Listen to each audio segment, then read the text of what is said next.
Dan saudara, hari ini Litbang Kompas merilis survei terbaru dengan hasil elektabilitas Ganjar Pranowo dan Prabowo Subianto bersaing ketat, sementara elektabilitas Anies Baswedan belum berubah signifikan. Tiga bakal calon presiden 2024 disurvei Litbang Kompas pada 27 Juli hingga 7 Agustus 2023 mulai terlihat solid. Posisi bakal capres Ganjar Pranowo dan Prabowo Subianto bersaing ketat. Sementara bakal capres Anies Baswedan belum berubah secara signifikan. Ganjar saat ini mendapat elektabilitas 24,9% dalam skema banyak calon dan angka 34,1% bila dengan 3 bakal calon. Prabowo punya 24,6% dalam skema banyak calon dan 31,3% dengan skema 3 bakal calon.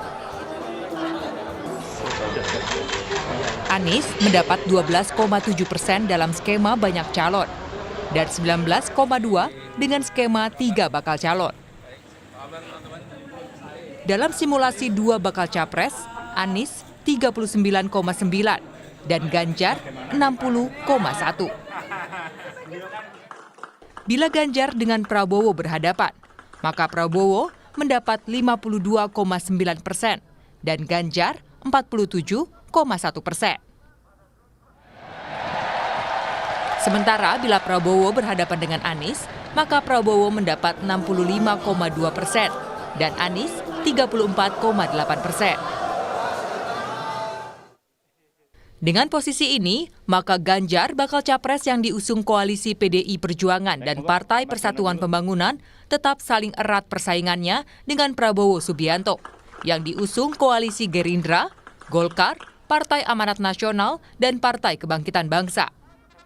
Bakal capres Koalisi Perubahan untuk Persatuan yang diisi Nasdem, Demokrat, dan Partai Keadilan Sejahtera juga tetap berada di jalur persaingan di pemilihan Presiden 2024. Tim Liputan, Kompas TV. Bapak Anies Baswedan dengan lambaian tangan dan tepuk tangan penuh semangat. Ya saudara, mari kita lihat selengkapnya elektabilitas para bakal calon presiden dari survei Litbang Kompas pada tanggal 27 Juli sampai 7 Agustus 2023. Saat ini dari pilihan bebas responden yang memilih banyak nama, Ganjar Pranowo mendapatkan 24,9% suara. Dan juga yang mengerucut menjadi 3 bakal calon, Ganjar mendapatkan 34,1 suara.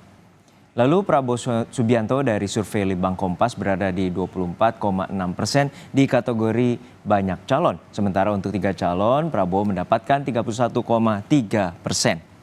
Berikutnya, Anies Baswedan mendapatkan 12,7% yang terkait dengan survei banyak calon dan 19,2% untuk 3 calon. Lalu berikutnya kita bandingkan proses ketiganya dalam upaya meraih elektabilitas sepanjang 2023. Di bulan Januari, Prabowo Subianto mendapatkan 18,1%, naik ke 24,5% pada bulan Mei, lalu beranjak naik juga terakhir pada Agustus 24,6%. Lalu Ganjar di bulan Januari mendapatkan 25,3%, lalu di bulan Mei kembali naik atau turun 22,8% dan juga di bulan Agustus naik di 24,9%. Lalu kemudian nama Anies Baswedan pada bulan Januari mendapatkan 13,1%, lalu di bulan Mei 13,6% dan di bulan Agustus cenderung turun 12,7%. Berikutnya, sementara untuk posisi saling berhadapan 2 bakal capres, maka simulasinya adalah Ganjar 60,1% dan Anies Baswedan 39,9%.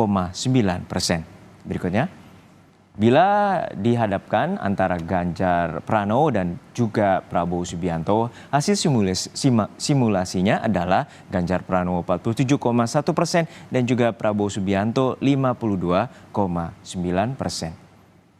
Lalu Prabowo Subianto berhadapan dengan Anies Baswedan, maka hasil simulasinya adalah Prabowo Subianto 65,2%, lalu Anies Baswedan 34,8%.